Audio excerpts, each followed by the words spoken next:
Now, there's no question the whole Hillary Clinton email saga has something to do with this. Democrats say it's not a big issue, but her support keeps dropping. Her honest and trustworthy numbers are in trouble. Bill Clinton, in an interview you'll see later this morning here on CNN's Fareed Zakaria, GPS, Bill Clinton says this is all about nothing.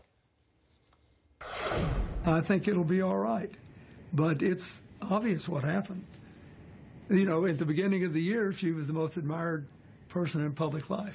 There are lots of people who wanted there to be a race for different reasons.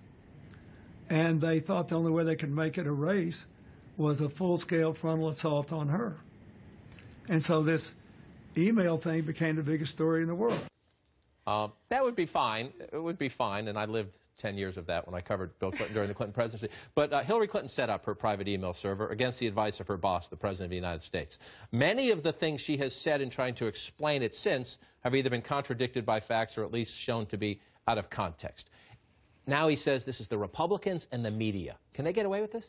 I don't think they can, and that's why she's been saying, I'm sorry. I mean, this message right here seems a little bit off script. It seems like the message from a couple months ago. The Clinton campaign realized that they could not sort of play the victim card here, so that's why she was being more transparent, doing more interviews, and she said, I'm sorry, you know, that this has happened. So that, to me, sounds like, you know, he's trying to blame here. Right.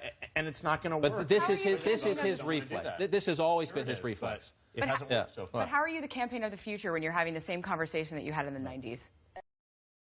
That's what they're doing right now. It's the vast right-wing conspiracy all over again. And it really just shows how they've just been lurching from message to message and how to respond to this. And it shows, and it's really unnerved so many Democratic supporters of hers, and what's given rise to a potential Biden candidacy. Just this past week, you had, she's on the record saying, this is when I began using the server after I got in the State Department. Then you have emails with General David Petraeus about personnel matters. There's nothing bad about those emails, but it shows that the server was in place well before then. And each week, it seems like there's a new, smaller revelation that contradicts what we've been told before. And so you have this drip, drip, drip of the email controversy. And from a PR perspective, 101, get all the facts out there and get them out quick and move on. And that's not been the case with the Clinton campaign. Right. And,